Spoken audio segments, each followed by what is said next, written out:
Abhinav modern స్కూల్కి లావుగా ఉన్న ఒక ఆవిడ వస్తూ ఉంటుంది. ఆమెను చూసి ఇద్దరు స్కూల్ స్టూడెంట్స్ ఇలా గేలి చేస్తూ ఉంటారు. నేహా చూడు, అవి ఎంత లావుగా ఉందో. అలా నడిచి రావడం చూస్తుంటే ఏనుగొస్తున్నట్లే ఉంది.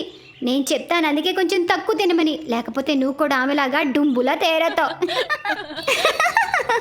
ఆ డుంబు చేయి నా మీద పడిందంటే నేను అప్పడం అయిపోతాను. అప్పుడే ఆవిడి వాళ్ళ దగ్గరకు వస్తుంది. ఇద్దరు చాలా భయపడతారు. ఈ డుంబు మన దగ్గరికి వస్తుందేంటి? మన మాట కానీ విన్నాదా ఏంటి? ఆ లావుగా ఉన్నావిడి అంటే భానుమతి వాళ్ళతో ఇలా అంటుంది. పిల్లలు, ప్రిన్సిపల్ రూమ్ ఎక్కడుందో కాస్త చెప్తారా? తప్పకుండా. మీరు 3rd ఫ్లోర్కి వెళ్ళండి, అక్కడే ప్రిన్సిపల్ రూమ్ ఉంటుంది. కానీ మీరు స్టెప్స్ ఎక్కి వెళ్ళాలి. అదేంటంటే స్కూల్లో లిఫ్ట్ పాడైంది. అవునా, it's okay, thank you. Bhanumathi madam చాలా లావుగా ఉండడం వల్ల తను స్టెప్స్ ఎక్కలేకపోతుంది.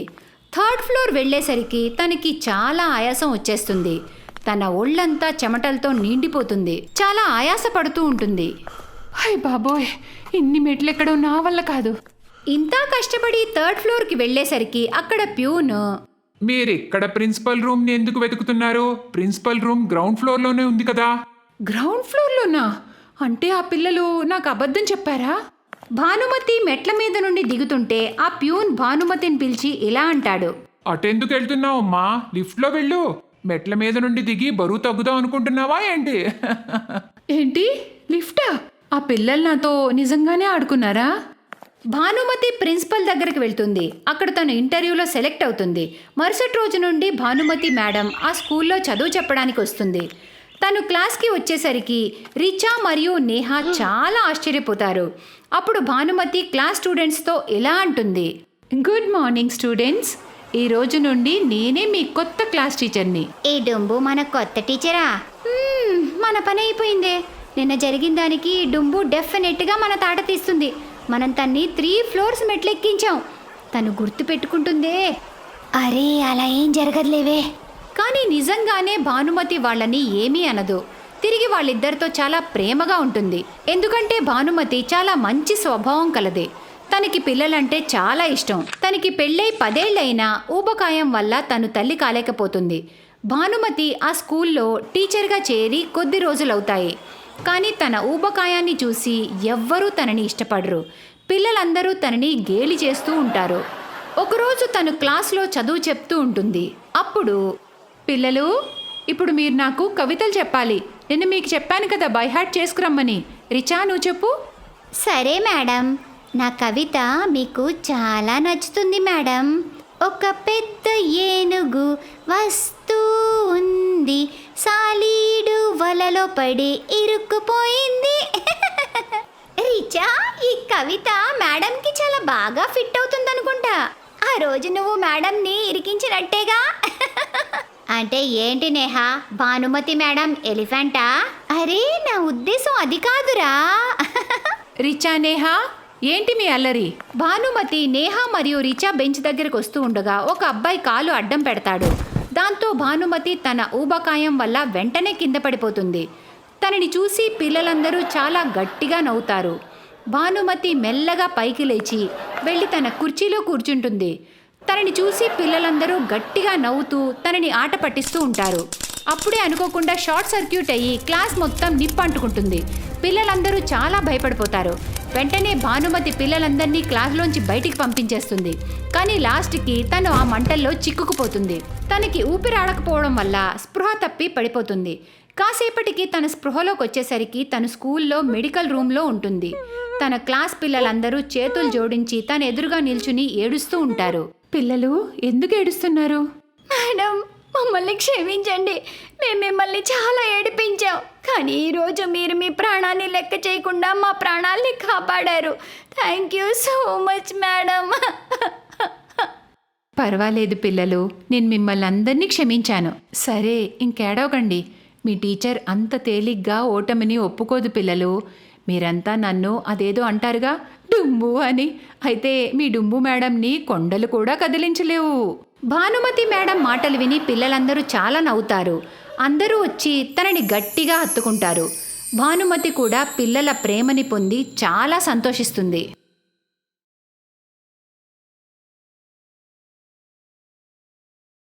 ప్రియా వాళ్ళ నాన్నగారికి వేరే ఊరికి ట్రాన్స్ఫర్ అవుతుంది. ప్రియా 7th క్లాస్ చదువుతుంది. తన స్కూల్ స్టార్ట్ అయ్యింది కూడా. ప్రియా వాళ్ళ అమ్మ వర్ష తన గురించి ఒక మంచి ట్యూషన్ వెతుకుతూ ఉంది. బాగున్నారా అక్క? ఈ కాలనీకి కొత్తగా వచ్చారా ఏంటి? అవునండి, నా హస్బెండ్కి ట్రాన్స్ఫర్ అయ్యింది, అందుకే ఇక్కడికి షిఫ్ట్ అయ్యాం. చాలా సంతోషం. మనం ఇంకా కలుస్తూ ఉండొచ్చు. మీకేదైనా అవసరం వస్తే నాకు తప్పకుండా చెప్పండి. ఏం మొహమాటం పడకండి. నమస్తే ఆంటీ. నమస్తే అమ్మా. ఏ క్లాస్ చదువుతున్నావమ్మా నువ్వు? 7th class. మీకు తెలిసిన మంచి ట్యూషన్ ఉంటే కొంచెం చెప్పండి. నేను ప్రియాని ట్యూషన్కి పంపాలి. అవునా? కానీ మా పిల్లలైతే పెద్దవాళ్ళైపోయారు. పక్క వీధిలో కొత్తగా ట్యూషన్ మాస్టర్ ఎవరో వచ్చారట. నేను కొంతమంది పిల్లల్ని ట్యూషన్కి వెళ్ళడం చూశాను. మీరు ఒకసారి కనుక్కోండి, వెనక వీధిలో ఉంది. ఓ, థ్యాంక్ యూ సో మచ్. నేను కనుక్కుంటానండి. పక్కింటావిడ చెప్పడంతో వర్ష ప్రియాని తీసుకుని ఆ ట్యూషన్ దగ్గరికి వెళ్తుంది. అక్కడ కొంతమంది ఆడపిల్లలు ట్యూషన్లో చదువుకోవడం వర్ష చూస్తుంది. నమస్తే సార్, నా పేరు వర్ష. తిను నా కూతురు ప్రియా. నేను తన్ని ట్యూషన్లో జాయిన్ చేయడానికి వచ్చాను. ఓ అవునా, రండి రండి. నా పేరు సతీష్, నేనే ట్యూషన్ టీచర్ని.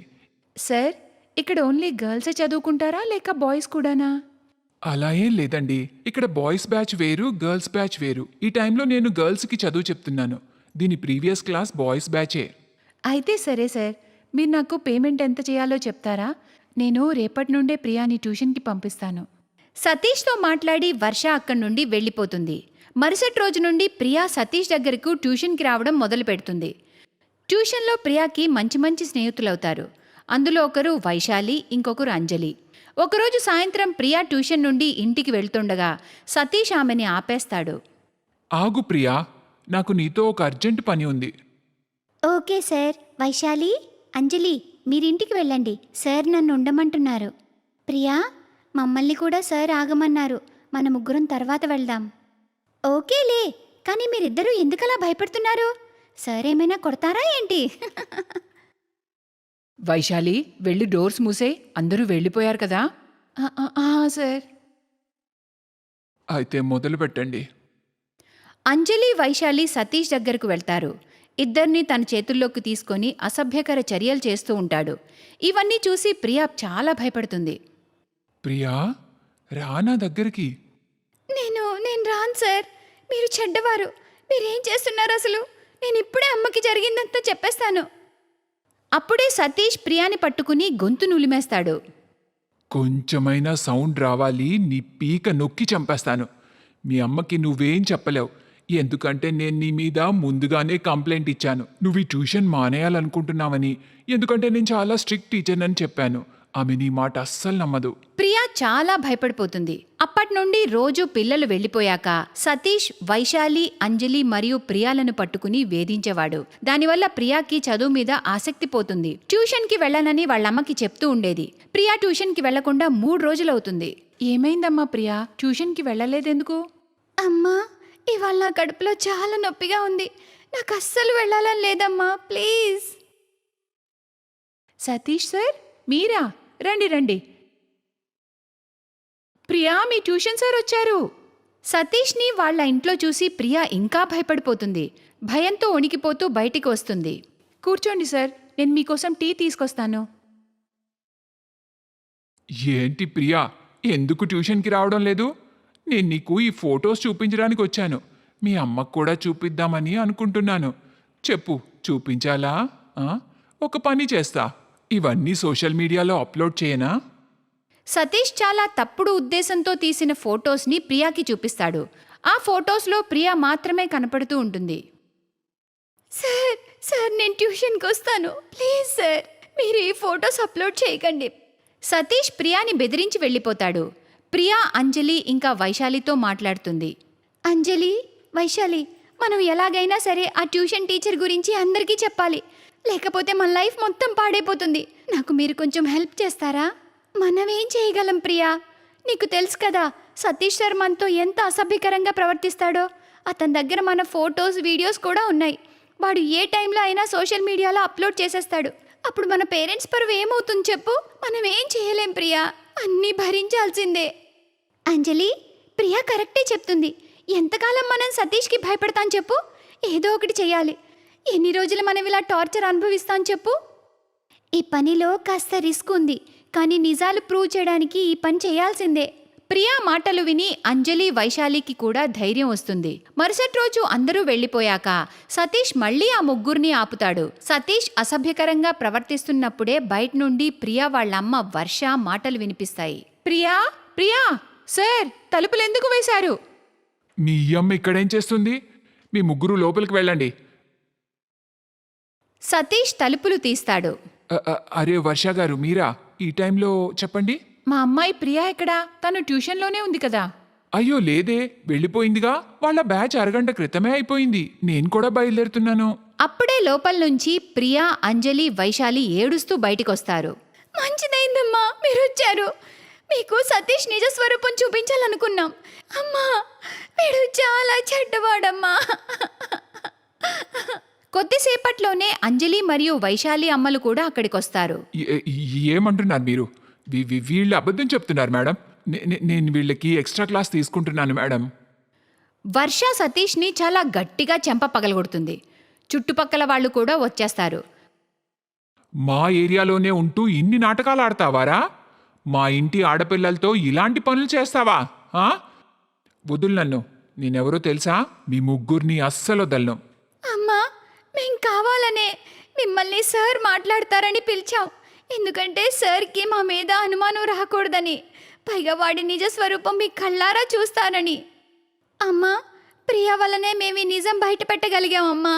అప్పుడే ప్రియా, వైశాలి, అంజలి వాళ్ళ ఫాదర్స్ అక్కడికి వస్తారు.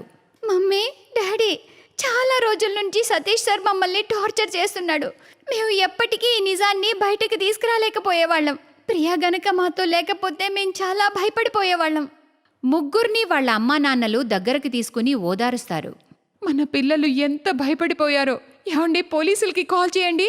నువ్వేం టెన్షన్ పడకు. పోలీసులు కాసేపట్లోనే ఇక్కడికి వస్తున్నారు. ఈ నేరస్తుణ్ణి కటకటాల వెనక ఉంచడం ఖాయం. అందరూ కలిసి సతీష్ని చితకబాత్తారు. అప్పుడే పోలీసులు కూడా అక్కడికి వచ్చేస్తారు. ఏంట్రా, చిన్నపిల్లల్ని బెదిరించి వాళ్లతో అసభ్యకరంగా ప్రవర్తిస్తావా? నీకు శిక్ష తప్పదు. పోలీసులు సతీష్ని తీసుకెళ్లిపోతారు. ఆ ట్యూషన్ సెంటర్ పూర్తిగా మూతపడుతుంది. ఈరోజు ప్రియా ధైర్యం వల్లే దుర్మార్గుడైన ట్యూషన్ టీచర్కి శిక్ష పడుతుంది. అన్యాయంపై పోరాడడం ప్రతి మనిషి కర్తవ్యం, మరియు అన్యాయాన్ని సహించడం అతి పెద్ద నేరం. పిల్లల్ని ఎక్కడికైనా పంపేటప్పుడు తల్లిదండ్రులు జాగ్రత్తగా ఉండాలి.